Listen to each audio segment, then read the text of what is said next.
বুদ্ধের ধর্মকে প্রজ্ঞার উপর ভিত্তি করেন, ভগবান বুদ্ধের ধর্মকে প্রজ্ঞার উপর আপনারা সামগ্রিকভাবে সংযোজিত করেন, সেই প্রজ্ঞার লক্ষণ কী? তখন অরহত নাগসেন বান্তে বলেছিলেন, মহারাজ, প্রজ্ঞার লক্ষণ হচ্ছে ছেদন করা। একজন কৃষক আপনারা দেখবেন, তিনি কৃষিকাজে যখন যায়, ধান যখন পেকে যায়, তখন তিনি নিজের যে কাশি দিয়ে সেগুলোকে কেটে ছেদন করে নিয়ে আসেন। অনুরূপভাবে এই প্রজ্ঞার লক্ষণ হচ্ছে ছেদন করা।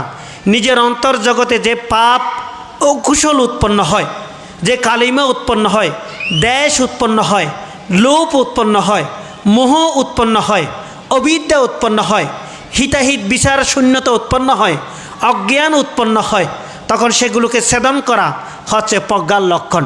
যেই অন্তরে প্রজ্ঞার বীজ বিচ্ছুরিত হয়, যেই অন্তরের প্রজ্ঞা অবস্থান করে, সেই অন্তরে কখনো লোভ দেশ মোহ অবস্থান করতে পারে না।